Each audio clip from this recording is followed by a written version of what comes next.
dengan amal yang telah kita kerjakan.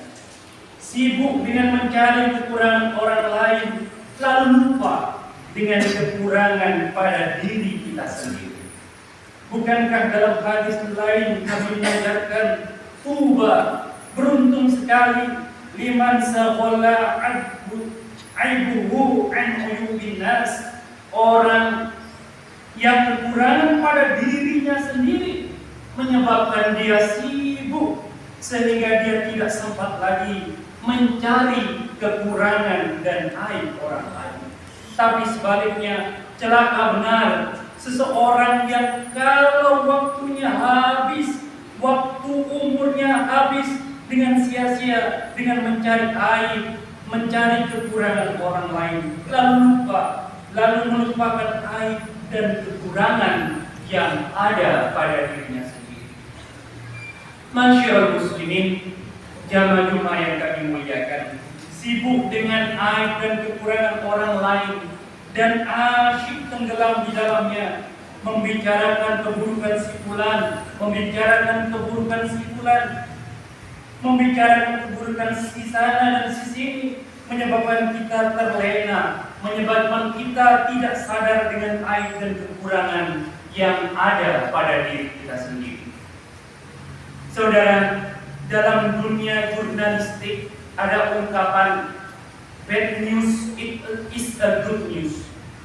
Berita yang jelek itulah berita yang bagus. Tapi berita yang bagus nilainya akan biasa-biasa saja.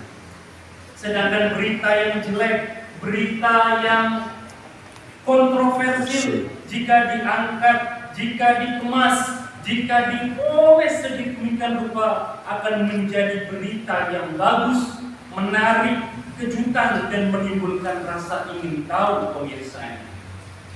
Termasuk dalam konteks ini, saudara, setiap hari pada zaman sekarang ini kita dijali berbagai tayangan, video, gambar yang sibuk dengan aib dan kekurangan orang lain, sehingga itu menyebabkan menjadi budaya kita, dan hal-hal yang tabu tidak lagi menjadi tabu, dan hal-hal yang sebenarnya memalukan sudah tidak memalukan lagi.